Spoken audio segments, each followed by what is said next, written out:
The pain shot through my spine like lightning as I tried to reach the water glass on the nightstand. My wheelchair was gone again.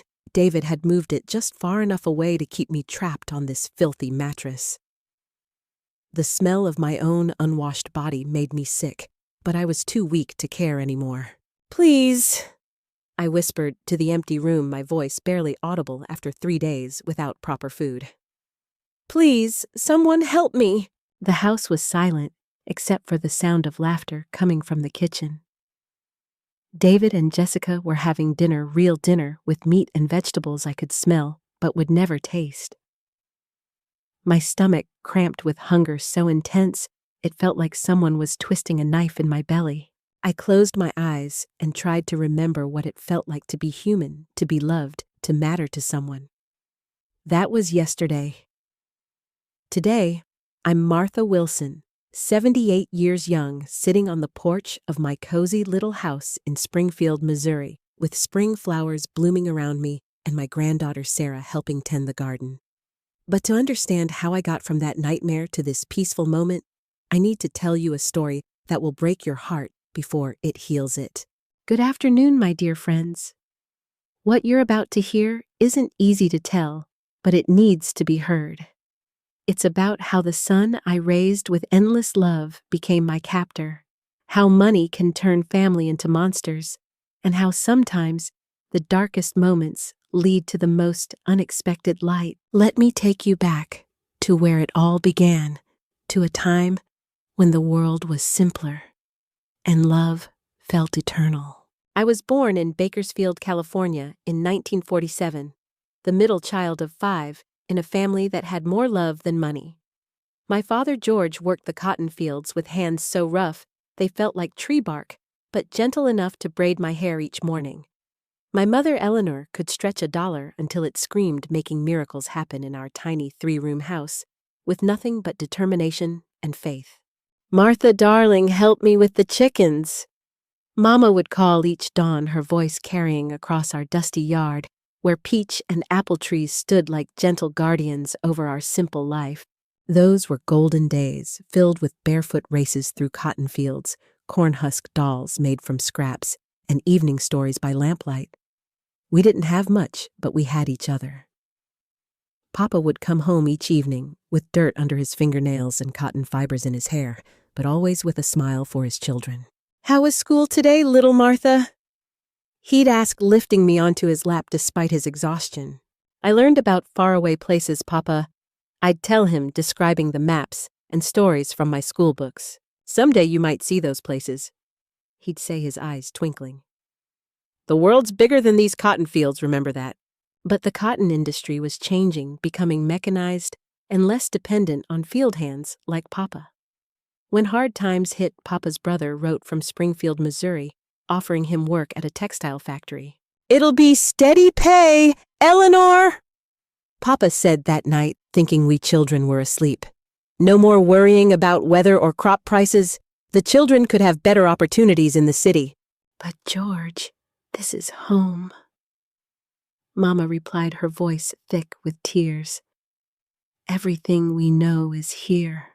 "I know, darling, but sometimes we have to leave what we know to find what we need. Home."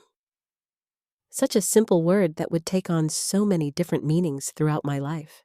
We moved to Springfield when I was 11, packing our few belongings into a borrowed truck on a cold February morning. I remember looking back at our little house at the lemon tree Papa had planted when I was born, wondering if I'd ever see them again. Springfield was overwhelming at first, so many buildings, so many people, so much noise. We settled in a small house in the North Side neighborhood, not far from the factory where Papa started working. The house was bigger than our place in Bakersfield, with 4 rooms and indoor plumbing, which felt like luxury to us. "Look, Martha," Mama said, showing me the kitchen with its real sink and electric lights. "We can cook anytime, day or night, without chopping wood for the stove." At my new school, some children called us country mice and laughed at our second-hand clothes and California accents. But I was determined to fit in to make Papa proud of his decision to move us here. I threw myself into my studies, reading everything I could get my hands on. It was at Oakdale Elementary that I met my teacher, Mrs. Peterson, a kind woman who recognized my hunger for learning. "Martha, would you like to help me after school?" she asked one day. "I could use assistance organizing the library, and it would give you more time with the books." "Yes, ma'am," I replied eagerly. Those after-school hours in the library became my sanctuary, surrounded by stories of adventure and romance of people who overcame great obstacles to find happiness. As the years passed, our family adapted to city life. Papa's steady factory job allowed us small luxuries we'd never had before. Store-bought bread, new shoes for school, even a radio that filled our evenings with music and programs. My older siblings, Robert and Mary, found work after finishing high school. The younger ones, Jane and Thomas, excelled in their studies.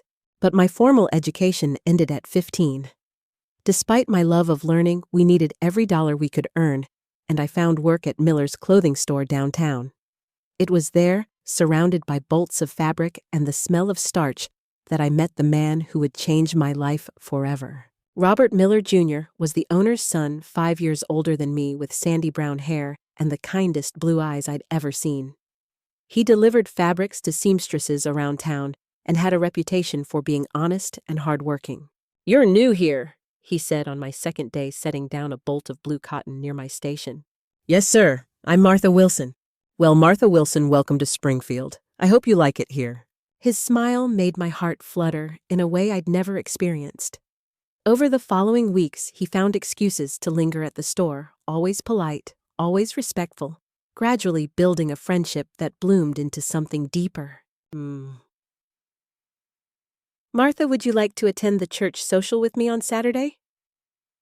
he asked one autumn afternoon, his cheeks reddening with nervousness. "I'd like that very much, Robert." That church social was the beginning of the most beautiful courtship. Robert was everything a girl could want, gentle, ambitious, devoted to his family, and determined to build a good life. We spent 3 years getting to know each other, taking long walks along Wilson Creek, attending community events, sharing our dreams for the future. "I want to expand Papa's store someday," he told me as we sat on Mama's front porch swing one evening. "Maybe even open a second location? And I want a family, Martha. A real family with children who know they're loved and supported." "That sounds wonderful," I replied, my heart full of hope for our future together. We were married on June 15, 1966, in a simple ceremony at First Baptist Church. I wore Mama's wedding dress, altered to fit my smaller frame, and carried wildflowers Robert had picked that morning. The reception was held in the church basement with ham sandwiches, potato salad, and a cake Mama had baked herself. "You're the most beautiful bride Springfield has ever seen," Robert whispered as we danced to the music from Papa's old radio. We moved into a small apartment above Miller's clothing store, saving every penny we could toward buying our own place. Robert worked with his father during the day and took business classes at night. I continued at the clothing store until our first baby was born. David Robert Miller came into the world on August 12, 1967.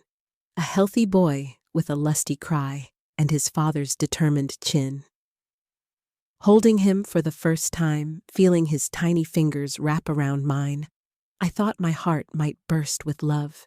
"Look what we made," Robert said, tears streaming down his face as he cradled his son.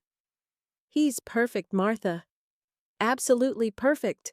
And he was. David was an easy baby, quick to smile, eager to explore everything around him. He walked early, talked early, and charmed everyone he met with his bright personality and infectious laugh.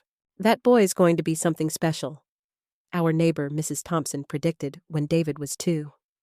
"He's got natural leadership written all over him." If only she could see what that leadership would become. 3 years later, Linda Marie joined our family. Where David was outgoing and energetic, Linda was quiet and thoughtful, content to sit with her books and dolls while her brother raced around the house. "She's going to be our scholar," Robert said, watching 6-month-old Linda study a picture book with intense concentration. "Look at how she focuses." In 1972, we finally had enough saved to buy our own home, a modest 2-bedroom house in the Woodland Heights neighborhood, with a small yard and a big oak tree perfect for a swing. Robert's father decided to retire and offered to sell us the clothing store at a generous price. "It's time for the next generation to take over," he said. "You two have worked hard and proven yourselves. The business is yours if you want it." We wanted it desperately. The store became Miller's Family Clothing, and we threw ourselves into making it successful.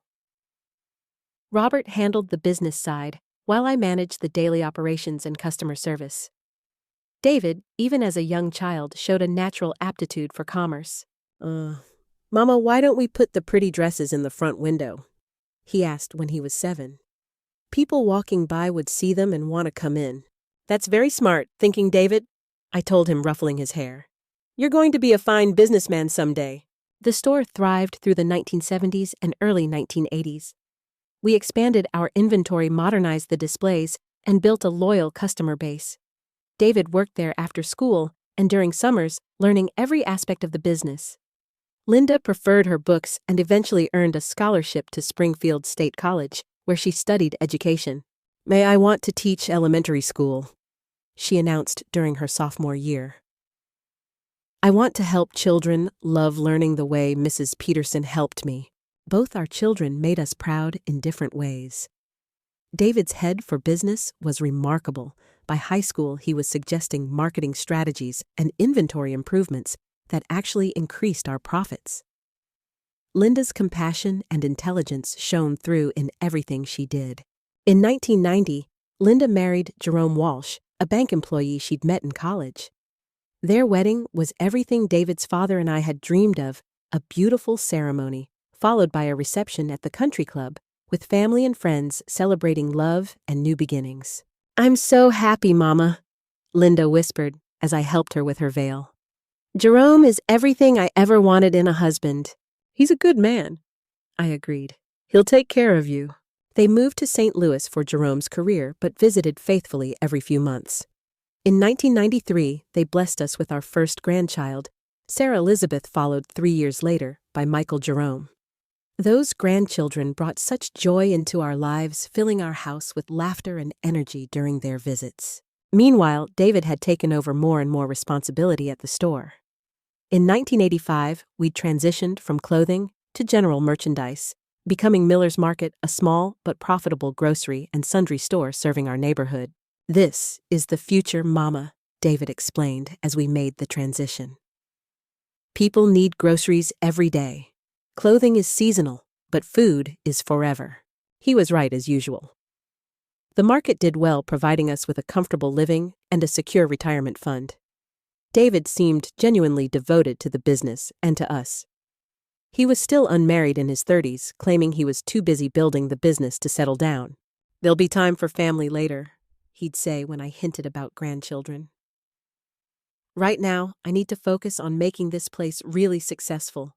In 1998, he started dating Jessica Hartwell, a woman 10 years younger who worked as a clerk at the bank. She was attractive in a sharp-featured way, well-dressed and articulate, but something about her always made me uncomfortable. "She seems nice enough," I told Robert after our first dinner together. "But there's something cold about her eyes." "Give her a chance, Martha," Robert replied.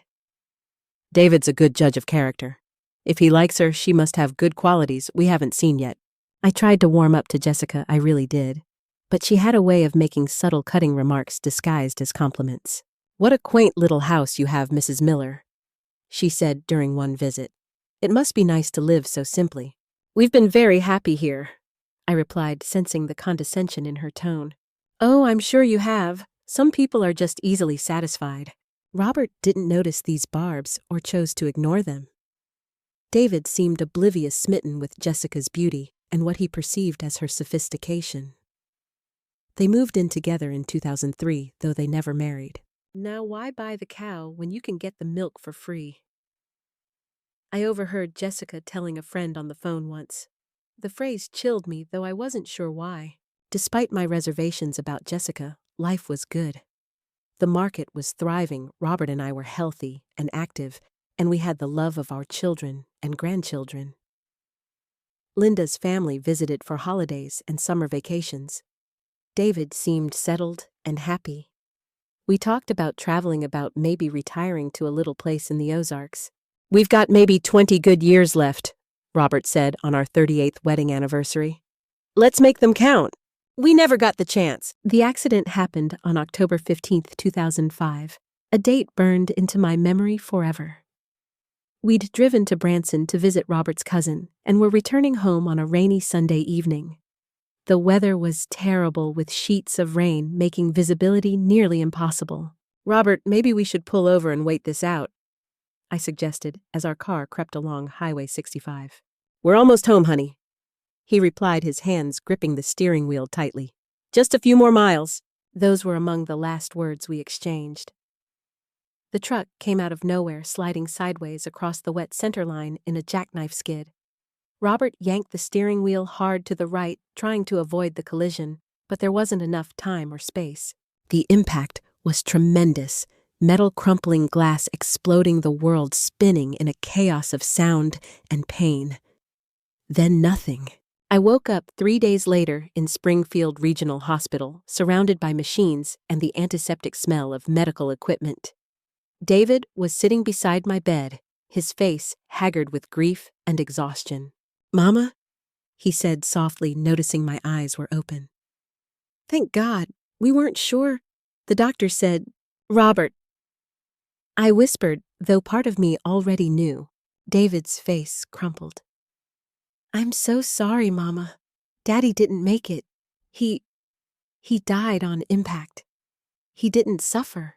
The pain that followed wasn't physical, though there was plenty of that. It was the complete destruction of everything I thought I knew about life. In one moment, I'd lost my husband of 39 years, my partner, my best friend, the center of my universe. But the physical injuries were devastating too. Dr. Patterson explained that my spinal cord had been severely damaged in the crash. 3 vertebrae were crushed, and despite 2 emergency surgeries, the damage was irreversible. "I'm sorry, Mrs. Miller," he said gently. "You'll need to use a wheelchair permanently. With physical therapy and the right equipment, you can still have a good quality of life, but you won't walk again." In one terrible moment, I'd lost everything: my husband, my mobility, my independence, but I thought I still had my son. David seemed genuinely devastated by his father's death and determined to take care of me. He arranged for home modifications ramps, a roll-in shower, lowered countertops in the kitchen.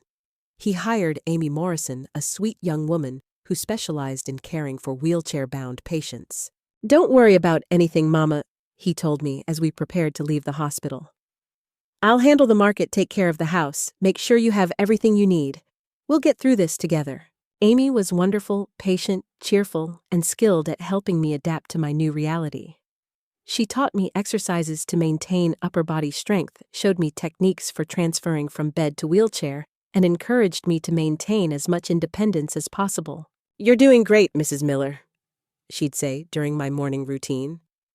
"Every day you're getting stronger and more confident." David seemed attentive and caring those first few months. He'd stop by my room each morning before leaving for the market, bringing coffee and updates about the business. In the evenings, he'd sit with me while we watched television or discussed the day's events. "The market's doing well," he'd report. "I think Daddy would be proud of how we're keeping things going." But I began to notice small changes. David seemed increasingly stressed about money, often complaining about the costs of my care and the home modifications. "These medical bills are killing us, Mama," he said one evening, reviewing a stack of invoices. "Insurance doesn't cover everything, and Amy's salary is more than we budgeted for. Maybe I could try to manage more on my own," I suggested, though the thought terrified me. No, you need proper care. I'll figure something out." 6 months after the accident, David brought me some papers to sign, documents that would change everything, though I didn't know it at the time. "It's just a power of attorney," he explained, his voice soothing and reasonable. "The Social Security office needs it to process your disability benefits, and it'll help me manage your finances while you're recovering. Standard stuff, really." The papers looked official and complicated, full of legal language I didn't understand. David seemed impatient as I tried to read through them. "It's really just paperwork, Mama. The lawyer said it's necessary for me to handle your affairs properly. You trust me, don't you?" Of course I trusted him. He was my son, my flesh and blood, the child I'd raised with love and care. I signed without fully understanding what I was giving away, the biggest mistake of my life. The changes started subtly. Amy, my beloved caregiver, was suddenly too expensive. "We need to cut costs, Mama," David explained apologetically. "Amy's great, but we're spending more on her salary than we're bringing in from your disability checks. Jessica has offered to help out when I'm at work." Jessica?" I asked, surprised. "But she doesn't have any experience with—" "She's willing to learn," David interrupted. "And she won't charge us anything. We're family after all." I felt a chill of apprehension, but what choice did I have? Amy left the following week, and Jessica took over my daily care. The difference was immediate and disturbing. Where Amy had been encouraging and patient, Jessica was brusque and impatient. She'd help me with necessary tasks like bathing and dressing, but with obvious reluctance and frequent complaints. "This is disgusting," she muttered while changing my bedsheets. I don't know how Amy stood this job. "I'm sorry if it's unpleasant," I said, humiliated by my dependence on someone who clearly resented caring for me. "You should be in a nursing home," Jessica replied bluntly. "That's where people like you belong." The food situation deteriorated quickly. Instead of the nutritious meals Amy had prepared, Jessica served me whatever was convenient: canned soup, stale sandwiches, leftovers that were often spoiled. "You don't need fancy food," she'd say when I requested fresh fruit or vegetables. "You're not doing anything all day anyway." Meanwhile, I could see David and Jessica eating well in the kitchen: steaks, fresh salads, desserts. The contrast was painful and confusing. When I mentioned this to David, his response shocked me. "That food's too rich for your condition, Mama," he said dismissively. "You need to watch your cholesterol and blood pressure now. Jessica's just looking out for your health." But I knew the truth. They were saving money by feeding me poorly while they enjoyed the best food my disability checks could buy. My medications began running out regularly. Pills that controlled my blood pressure and chronic pain were suddenly too expensive, or not covered by insurance anymore. "The pharmacy is having supply problems," David would explain when I asked about my missing prescriptions. "You'll have to wait until they get more in stock." But I overheard him on the phone one evening, talking to someone about getting the cheapest generic versions, and she won't know the difference anyway. The isolation was perhaps the cruelest part. When Linda called from St. Louis, David or Jessica would hover nearby, ensuring I couldn't speak freely about my situation. "How are you feeling, Mama?" Linda would ask with genuine concern. "I'm fine, dear," I'd reply, acutely aware of David's warning glare. "Just tired." "Are you getting enough help? Is David taking good care of you?" "Yes, everything's fine."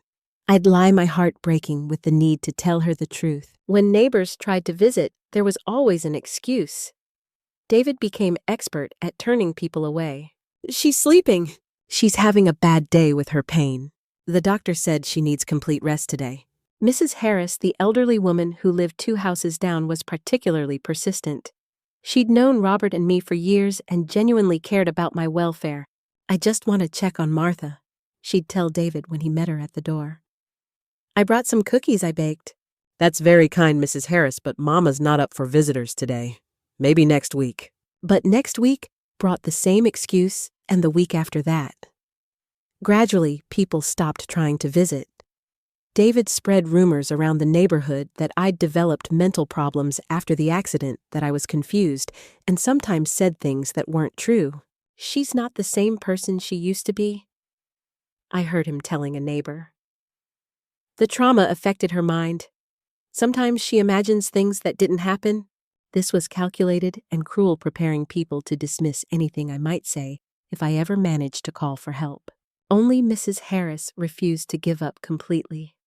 One afternoon, she arrived when Jessica was running errands and David was at the market. She walked right into the house, calling my name. "Martha, it's Edith Harris. I'm coming to see you whether David likes it or not." She found me in my bedroom unwashed and wearing the same nightgown I'd had on for 3 days. The shock on her face was immediate and heartbreaking. "Oh, my dear," she whispered, tears forming in her eyes. "What's happened to you?" For a moment, I was too ashamed to speak. This kind woman was seeing me at my lowest point, dirty, neglected, obviously mistreated.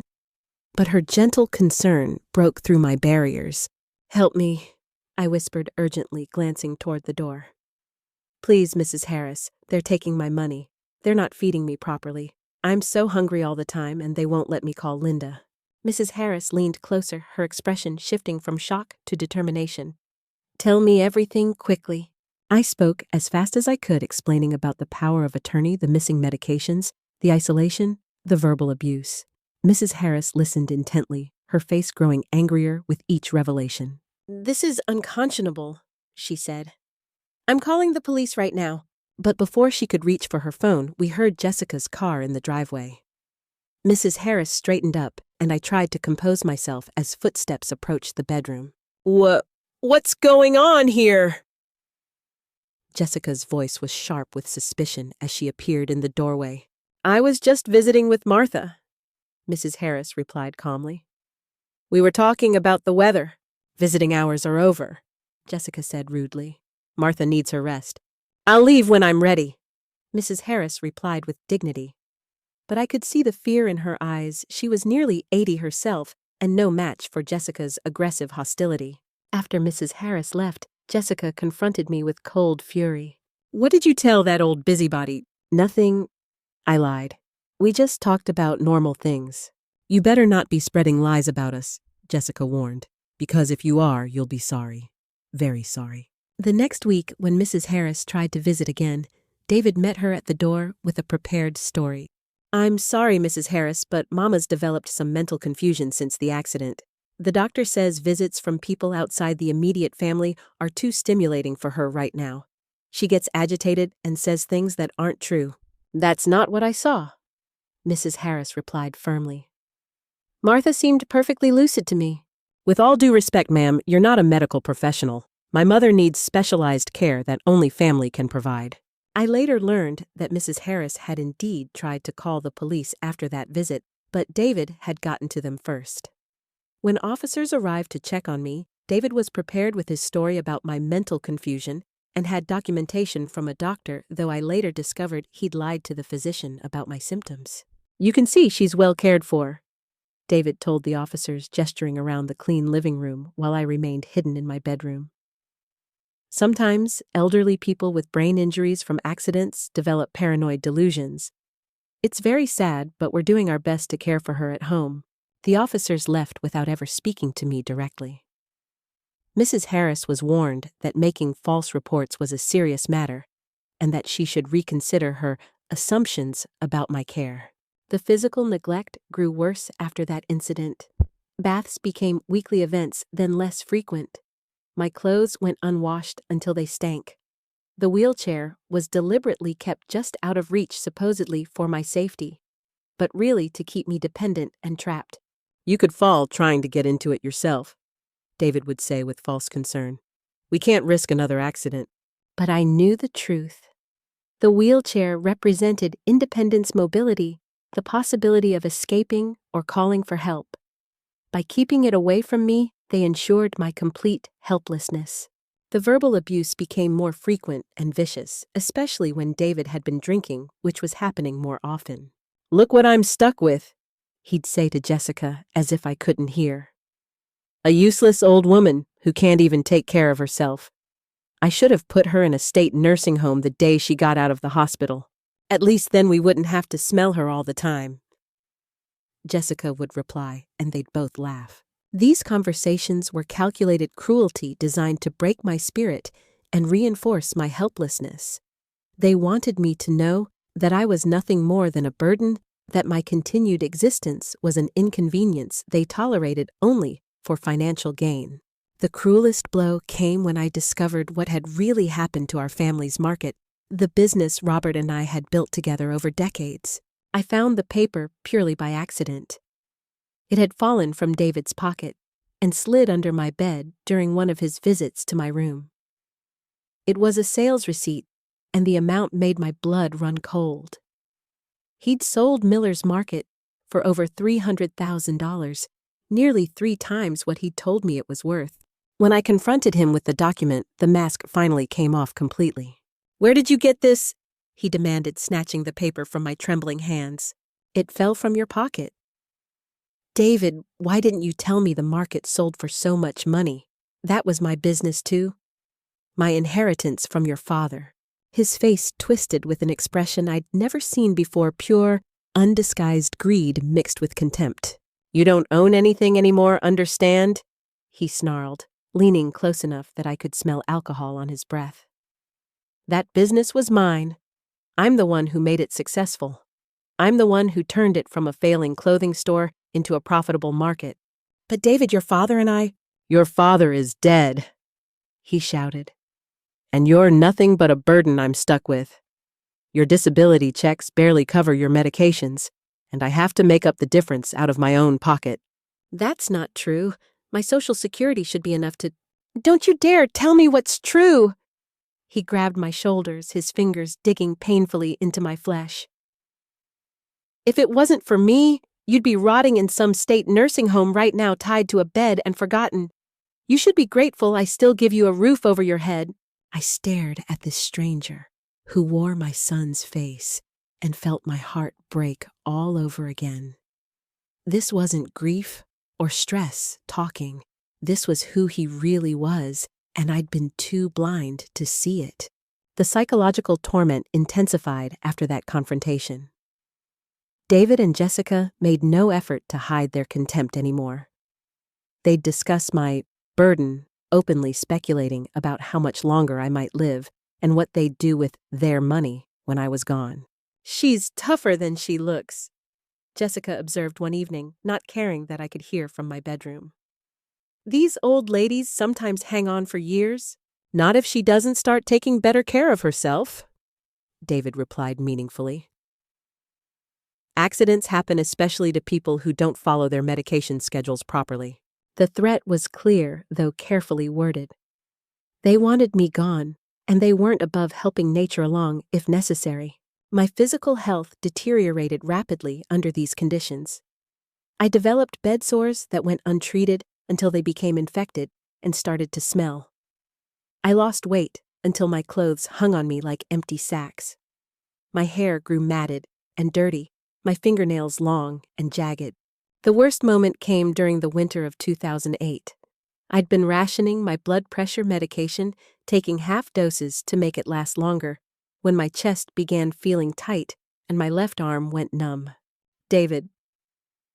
I called as loudly as I could, which wasn't very loud at all. "Something's wrong. I think I'm having a heart attack." He appeared in my doorway, took one look at me, clutching my chest and gasping for breath, and shrugged dismissively. "You're fine. You're just looking for attention. Go to sleep." Please?" I begged, tears streaming down my face. "I think I'm dying." "Good," he said coldly. "Maybe this nightmare will finally be over." I lay there all night, convinced I was dying, too weak to call for help, and too scared to make noise that might anger him further. By morning, the episode had passed, but something fundamental inside me had changed. I realized that David wouldn't just neglect me, he might actively contribute to my death if it suited his purposes. That's when I began planning my own rescue, though my options were severely limited. I started hiding small things, a pencil stub from a magazine subscription card, scraps of paper, anything I could use to write messages. I practiced moving quietly in bed, building up what little strength I had left.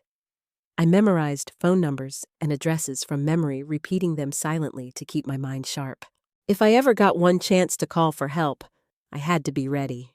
But the chance never came. David controlled everything too completely. The phone, the door, my wheelchair, even my access to the bathroom. I was a prisoner in my own home, and my son was my jailer. The isolation was complete. Days would pass without seeing another human being except David and Jessica. I began to lose track of time, sometimes unsure what day or even what month it was.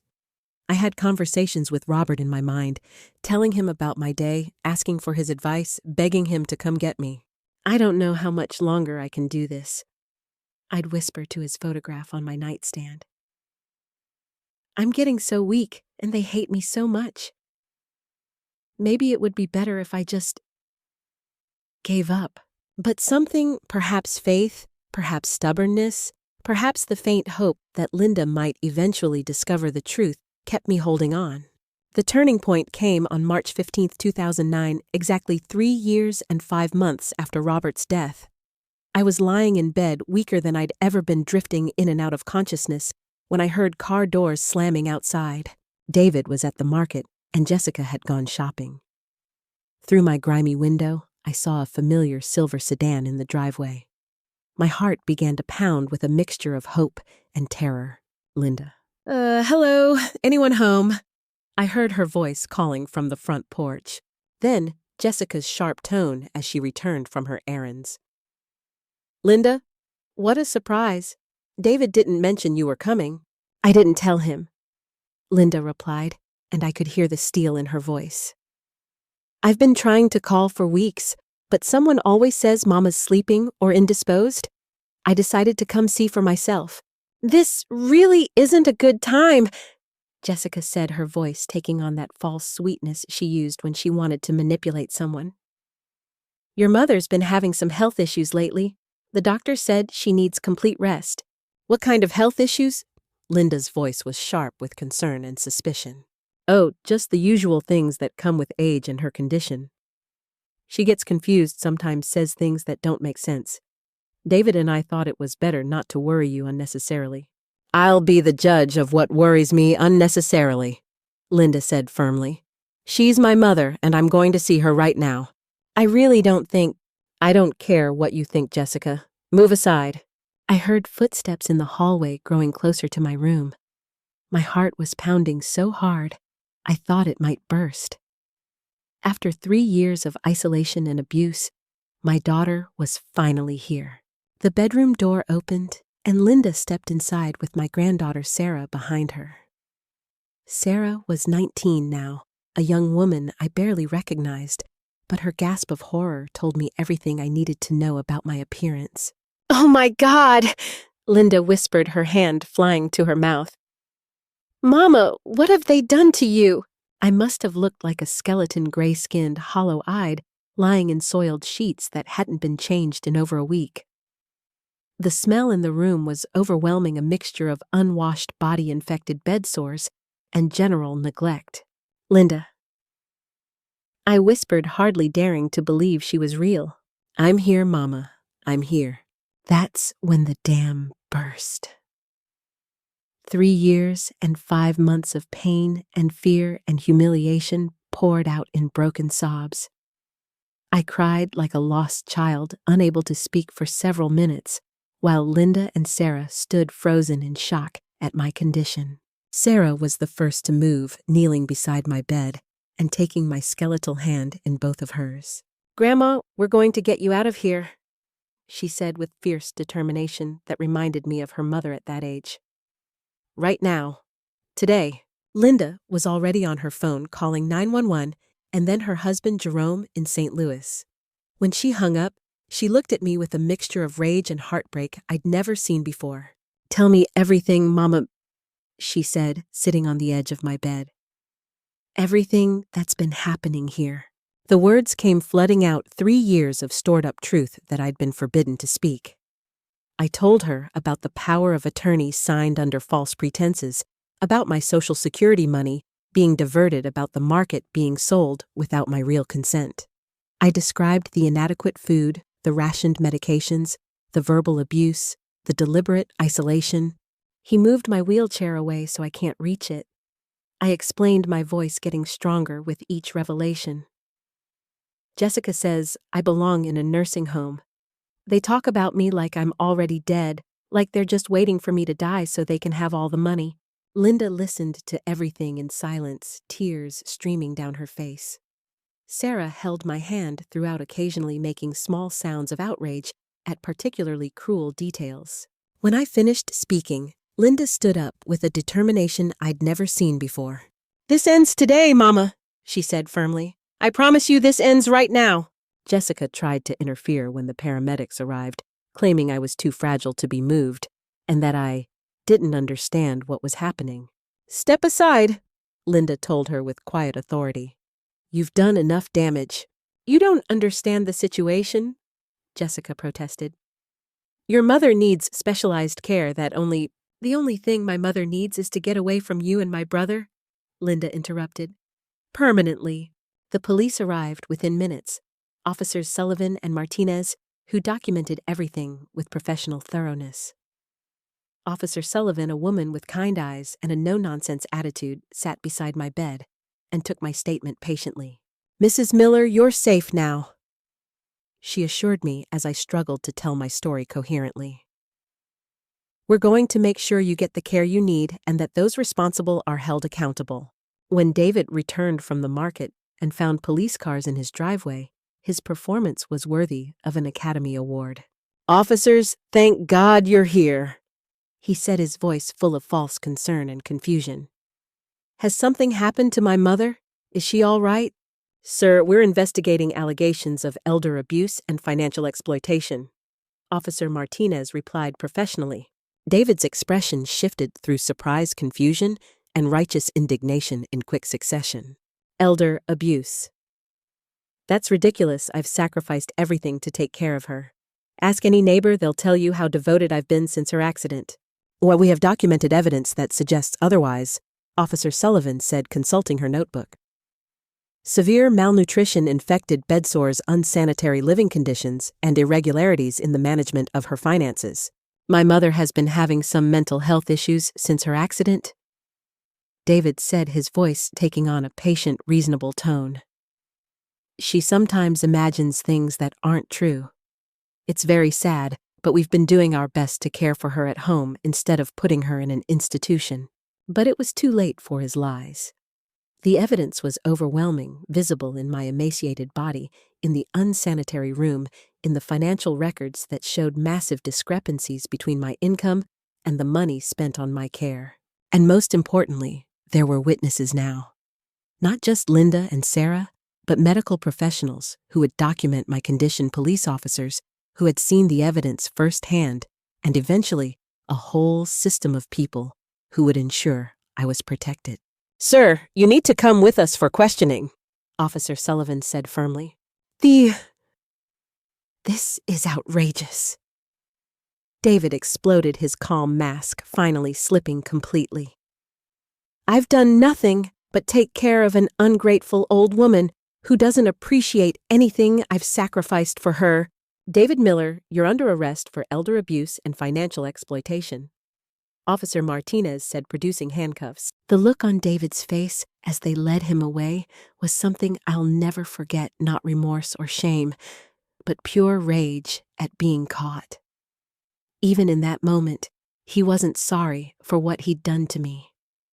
He was only angry that his scheme had been discovered. They took me straight to Springfield Regional Hospital, where Dr. Chen ran test after test, each result more damning than the last. Severe malnutrition, chronic dehydration, multiple infected pressure sores, anemia, pneumonia in early stages, she told Linda grimly. "Mrs. Miller, your mother's condition is critical. A few more months in these circumstances, and she might not have survived." I spent 4 weeks in the hospital, slowly regaining strength under proper medical care. Linda never left my side, sleeping in a chair and holding my hand through every nightmare, every moment of confusion and fear. "I'm so sorry, Mama," she whispered during one of my clearer moments. "I should have known. I should have checked on you more often." "You couldn't have known," I assured her. "David made sure of that. He's very clever about hiding what he doesn't want people to see." Sarah visited every day after classes at the community college, bringing drawings and flowers to brighten the sterile hospital room. She'd grown into a beautiful young woman with a strength and compassion that reminded me of her mother. "I'm going to change my major to nursing," she announced one afternoon. "I want to help people like you, Grandma, People who can't help themselves? During those weeks of recovery, the full scope of David's crimes became clear. Linda hired Mr. Edwards, a lawyer specializing in elder law, who filed actions to annul the fraudulent power of attorney and recover control of my finances.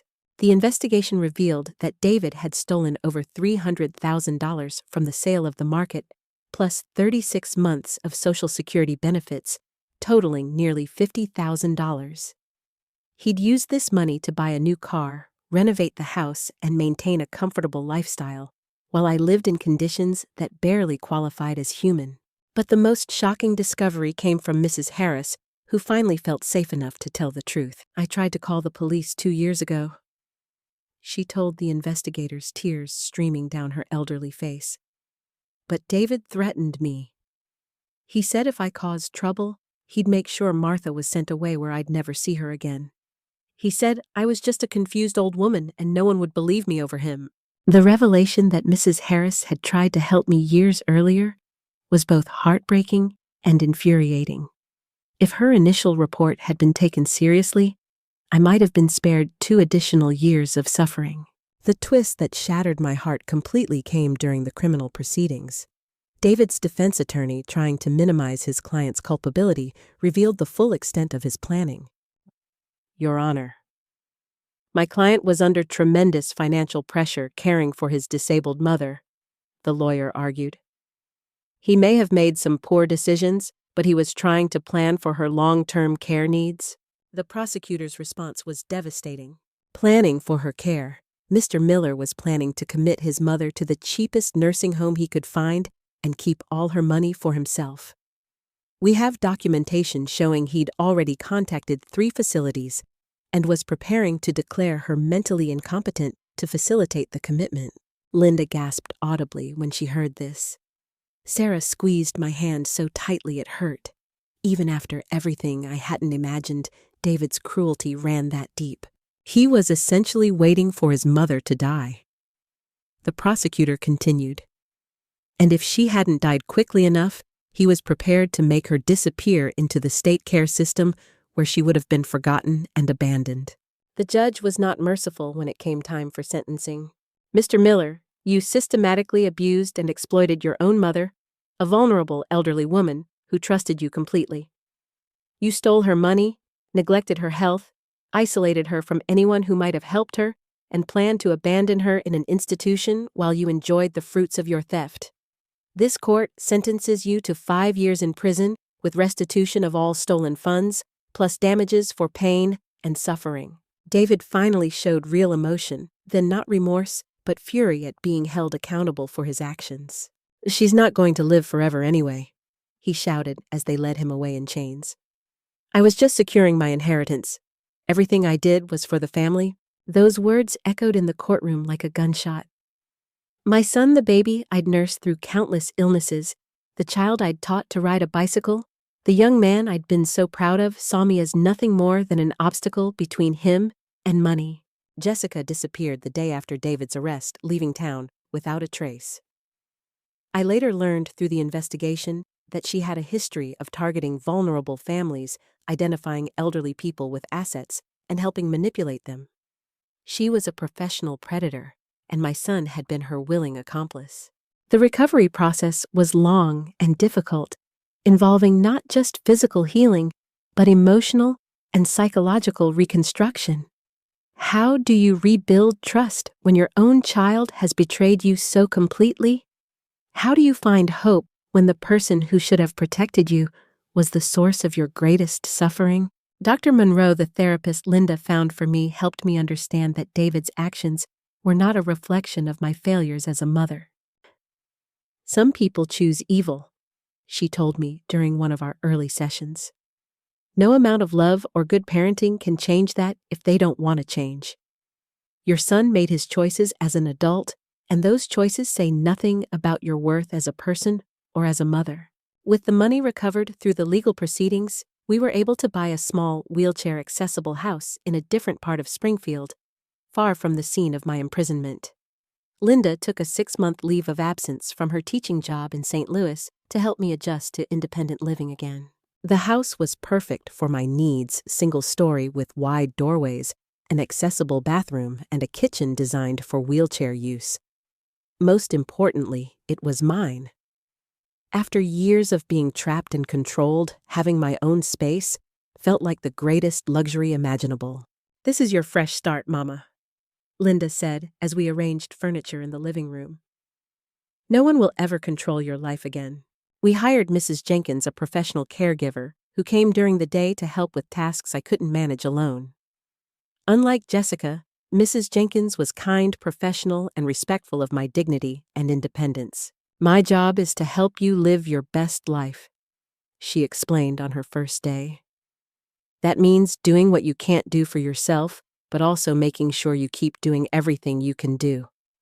Independence is use it or lose it."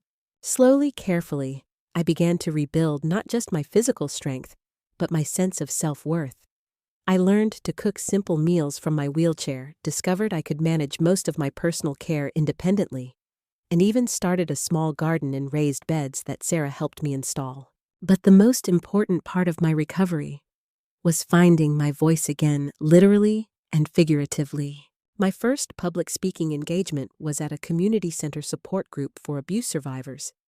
Standing up metaphorically in front of strangers and revealing my story was terrifying, but also liberating. "Elder abuse happens in every community," I told the small gathering. "It crosses all economic and social lines. The abusers are often family members who are trusted completely. The key to stopping it is recognition, reporting, and supporting survivors." After that first talk, invitations started coming from other organizations. Churches, senior centers, civic groups all wanted to hear about elder abuse and how to prevent it. Each speech was difficult but necessary, another step in transforming my pain into purpose. "You have to keep telling your story," Dr. Monroe encouraged me. "Every person who hears it and recognizes similar signs in their own life or family could be saved from what you went through." Sarah, inspired by what she'd witnessed, changed her major to nursing with a specialization in geriatric care. She graduated with honors and now works at Springfield Regional Hospital, the same place where I was treated, watching for signs of abuse and neglect in elderly patients. "You taught me that even the worst situations can be survived, Grandma," she told me at her graduation ceremony. "And that surviving isn't enough. You have to help others survive too." We founded a support group that now meets monthly at the Springfield Community Center. What started as 5 or 6 people has grown to a regular attendance of over 30, including abuse survivors, family members, and professionals who work with elderly populations. "Everyone here understands," Martha Thompson, one of our regular members, told a new attendee recently. "We've all been where you are, and we're all proof that there's life after abuse." Last year, our group helped investigate and resolve 12 cases of suspected elder abuse in Springfield and surrounding communities. Each rescue feels like a small victory against the darkness, a life saved from the hell I experienced. Linda and I are closer now than we've ever been. Shared trauma has created bonds that can't be broken by time or distance. She still lives in St. Louis but visits every month, and we talk on video calls twice a week. "I'll never forgive myself for not seeing the signs sooner," she told me recently. "There's nothing to forgive," I assured her. "David was very good at hiding the truth. You came as soon as you realized something was wrong, and that's what matters." As for David, he served 3.5 years of his 5-year sentence before being released on parole. I heard through mutual acquaintances that he moved to Arkansas and works at a hardware store under his mother's maiden name. He's never attempted to contact me, which is exactly what I want. The protective order remains in effect and will be renewed for the rest of my life. Sometimes people ask if I miss him, if I want to reconcile with my son. The answer is complicated. I miss the child he used to be, the young man I thought I knew. But I can never have a relationship with the person he chose to become. Forgiveness doesn't mean forgetting or excusing evil behavior. It just means refusing to let hatred poison what's left of your life. Today, at 78, I wake up each morning grateful for simple things that most people take for granted. Clean sheets, hot coffee medication, that works friends who care about me, the freedom to make my own choices about how to spend my day. My routine is peaceful and purposeful. I wake early, have breakfast while reading the newspaper, then spend the morning working on my crafts. The crocheting I started as therapy in the hospital has become both a passion and a small source of income. I sell blanket scarves and baby clothes online with Sarah managing my Facebook page and handling orders. "Look, Grandma," Sarah said excitedly last week, showing me my phone. "You have over 3,000 followers now? People from all over the country are buying your work." The afternoons are reserved for advocacy work, answering emails from abuse survivors, preparing for speaking engagements, or working with social workers on active cases. It's emotionally demanding work, but incredibly rewarding. Evenings are my favorite time. Sarah often stops by after work, sometimes bringing her fiancé Mike, a kind young man who treats her like a princess. We sit on the front porch, watching the neighborhood children play, talking about everything and nothing. "I want our wedding to be small," Sarah told me recently. "Just family and close friends. And I want you to be my matron of honor." "I'd be honored," I replied, tears of joy filling my eyes. "Your grandfather would be so proud of the woman you've become." Mrs. Harris, now 91 and still sharp as a tack, remains one of my closest friends. She comes for tea every Wednesday, and we've become allies in the fight against elder abuse. "I should have done more when I first suspected something was wrong," she told me recently. "You did what you could with the information you had," I assured her. "The important thing is that you never gave up caring." The neighborhood where I live now has become a second family. Mr. Thompson across the street brings vegetables from his garden and fixes things that break around my house. The Martinez family next door includes me in their barbecues and holiday celebrations. The children on the block know me as the cookie grandma because I always have homemade treats available. Technology has opened up worlds I never expected to explore. Besides my online crafts business, I use video calls to stay connected with Linda's family, participate in online support groups for abuse survivors, and even attend virtual church services when the weather makes it difficult to get out. I never imagined, I told Sarah recently, that at my age I'd be running a business from my phone and talking to people all over the world. The financial security that came from recovering the stolen money has given me something I never had before: the ability to be generous. I donate regularly to organizations that fight elder abuse, sponsor scholarships for nursing students, and maintain a small emergency fund to help abuse survivors who need immediate assistance. Money was never about having more than I needed, I explained to Dr. Monroe during one of our sessions. It was about having enough to help others and knowing I'd never be helpless again. If I look back at the trajectory of my life, I see a story that could have ended in despair, but instead became one of resilience and purpose. The 3 years I spent as a prisoner in my own home could have destroyed me completely. Instead, they taught me lessons about human nature, about survival, and about the importance of speaking up for those who can't speak for themselves. "Your experience was terrible," Dr. Monroe observed, "but look what you've done with it. You've turned your worst nightmare into a mission to help others." The hardest part of recovery wasn't the physical healing, though that was challenging enough. It was learning to trust again, to believe that not everyone who offered help had hidden motives, to accept that some people genuinely cared about my welfare without expecting anything in return. Mrs. Jenkins, my caregiver, was instrumental in rebuilding that trust. Day after day, she showed up with kindness and professionalism, treating me with dignity and respect. "Though you're not broken," she told me early in our relationship when I was still afraid to express preferences or make requests, "you're healing. There's a big difference." One of the most meaningful aspects of my current life is the relationships I've built with other survivors. Through support groups, speaking engagements, and online communities, I've met dozens of people who endured similar experiences and emerged stronger.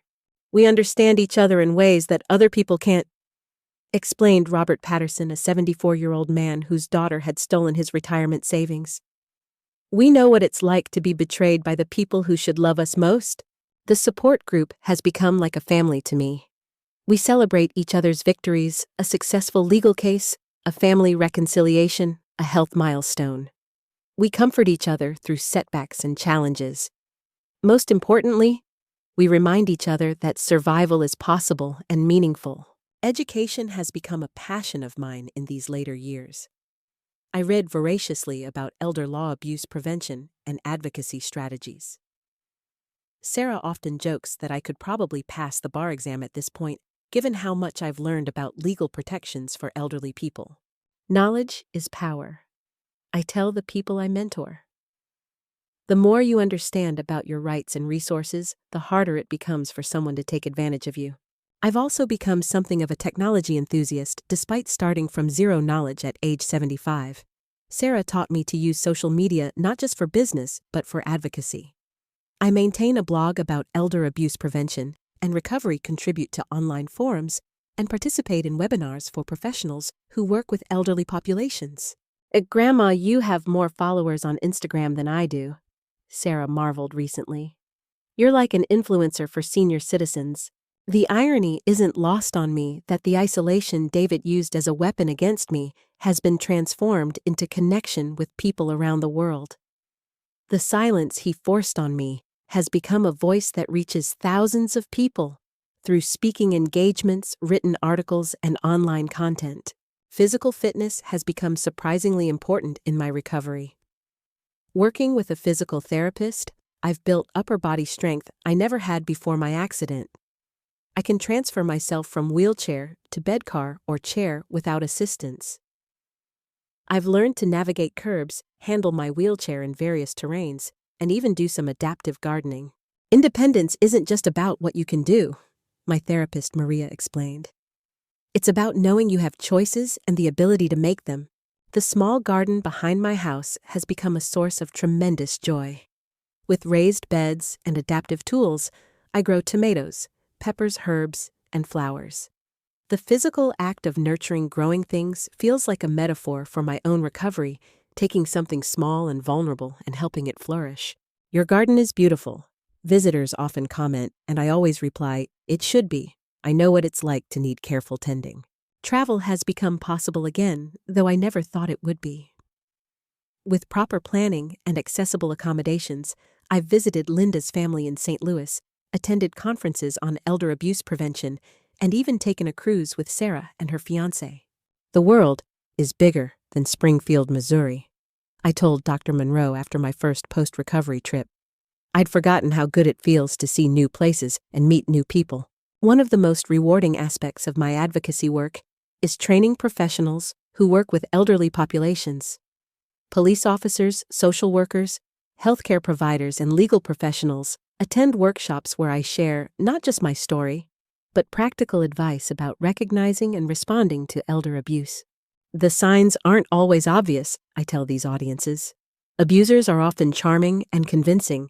They know how to present themselves as devoted caregivers while systematically destroying their victims' lives. The feedback from these professional development sessions is consistently positive. Attendees tell me that hearing from an actual survivor gives them insights they couldn't get from textbooks or clinical training.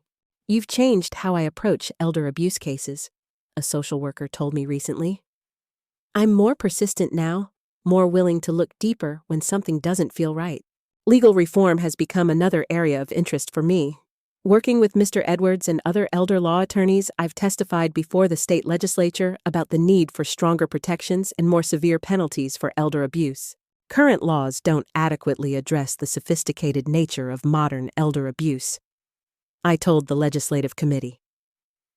Abusers use legal documents, financial institutions, and even healthcare systems to facilitate their crimes.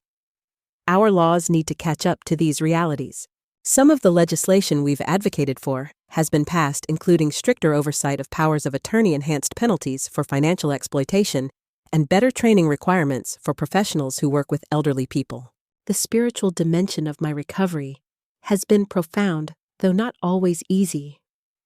I struggled with faith during the worst years, wondering how a loving God could allow such suffering, questioning whether prayer had any meaning.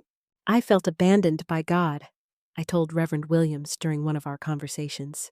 If he was watching over me, How could he let David destroy my life? Maybe God was there in Mrs. Harris's persistent visits, he suggested. Maybe he was in Linda's decision to make that unannounced visit. Maybe divine protection looks different than we expect. I've come to believe that faith isn't about avoiding suffering, but about finding meaning and purpose despite it. My relationship with God is deeper now, more honest, less concerned with easy answers, and more focused on how to serve others. The church I attend now has a strong social justice ministry, and I've become involved in their efforts to combat various forms of abuse and neglect. It feels good to be part of something larger than my own story, to contribute to systemic change rather than just individual healing. Forgiveness remains a complex issue for me.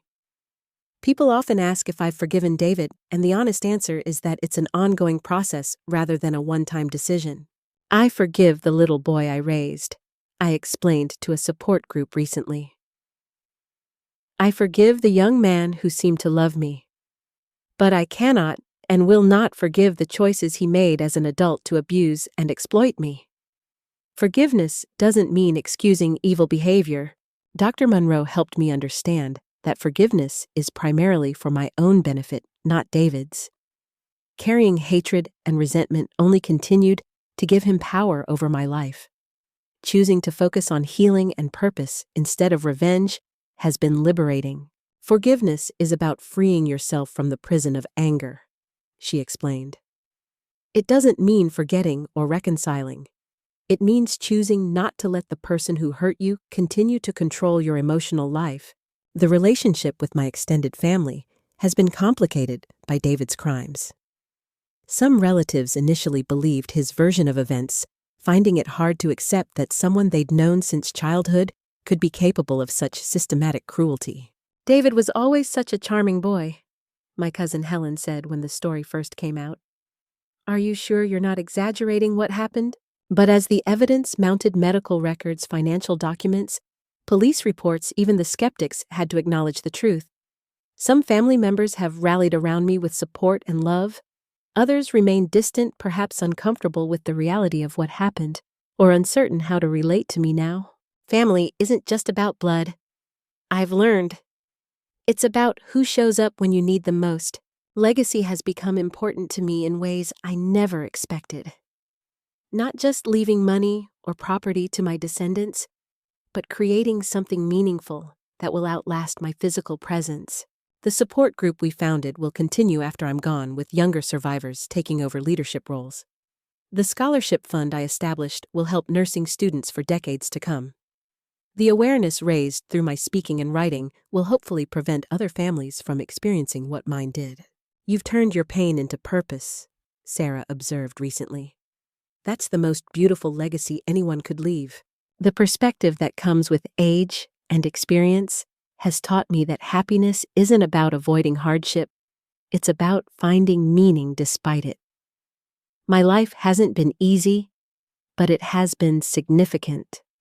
The suffering I endured has been transformed into service to others. Looking forward, I have hopes and plans that extend well beyond my current situation. I'm working with a publisher to turn my story into a book that could reach even more people. I'm planning a speaking tour to raise awareness about elder abuse in other states. I'm mentoring younger advocates who will carry on this work when I'm no longer able. I may be 78, I told a reporter recently, but I'm not done yet. There's still too much work to do. My dear friends, if you've stayed with me through this long and difficult story, I want to leave you with some final thoughts and advice that come from hard experience and deep conviction. First, to elderly people who may be experiencing abuse. You are not alone, you are not powerless, and it is not your fault. Elder abuse thrives in silence and isolation. Break that silence. Tell someone you trust, a neighbor, a doctor, a clergy member, anyone who will listen and take action. There are resources available, there are people who will help, and there is life after abuse. Second, to family members and friends of elderly people. Pay attention. Be suspicious of sudden changes in financial arrangements, restrictions on visits or communications, and signs of physical or emotional neglect. If something feels wrong, investigate further. Don't be satisfied with easy explanations or let anyone convince you that an elderly person is too confused to be believed. Third, to professionals who work with elderly populations. Trust your instincts. If a situation doesn't feel right, dig deeper. Ask questions privately. Document what you observe.